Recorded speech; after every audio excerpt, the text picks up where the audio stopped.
Milo's hat trick. He was called Milo the Magnificent, but Milo wasn't magnificent at all. He botched his card trick, he tangled his rope trick, and his hat trick was just pathetic. Mr. Popovich, the theater manager, was furious. "Milo," he barked, "I'll give you one more chance. Tomorrow night you better pull a rabbit out of your hat, or else." So the next morning, Milo went out to catch a rabbit.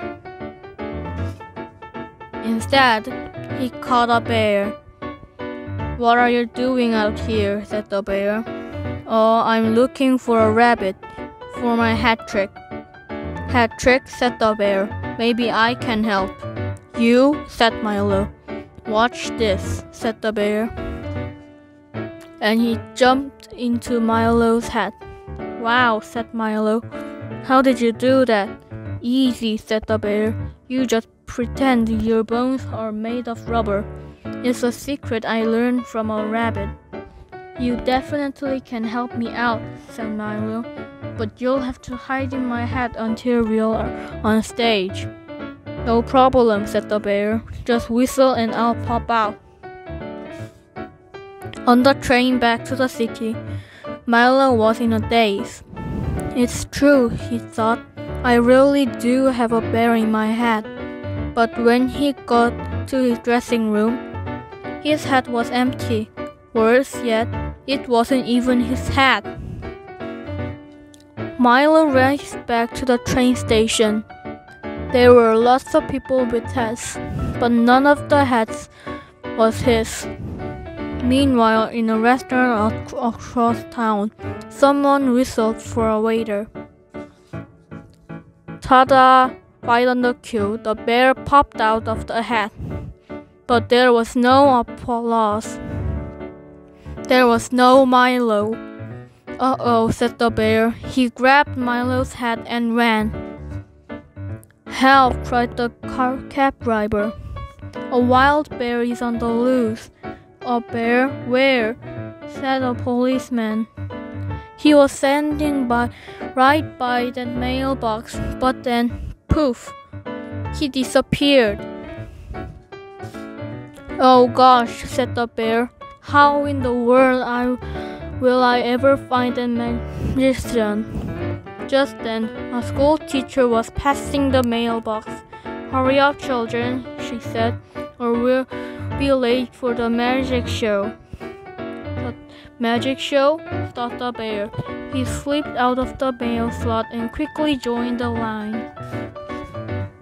Minutes before the matinee, Milo slouched into the theater. "It's no use, Mr. Popovich," he said. "I didn't find the rabbit." "Rabbit or no rabbit, you've got to go on," Mr. Popovich said. "Just look, the house is packed." Milo looked. A very familiar hat was sitting in the front row. "My hat. Would you please hand me my hat?" Milo whistled and popped out the bear. "Boy," said the bear, "am I glad to see you."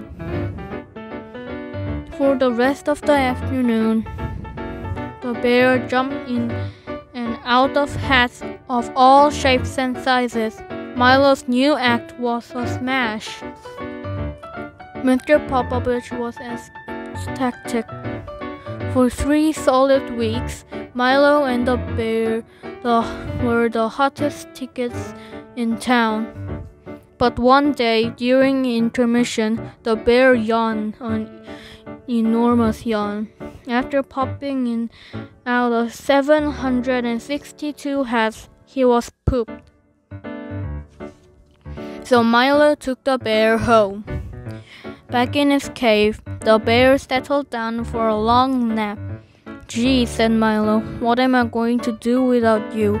The bear yawned. "Like I said before, you just..." And then he was asleep. These days, Milo closes his show with a hat trick. And this one is really special. It is a secret he learned from a bear.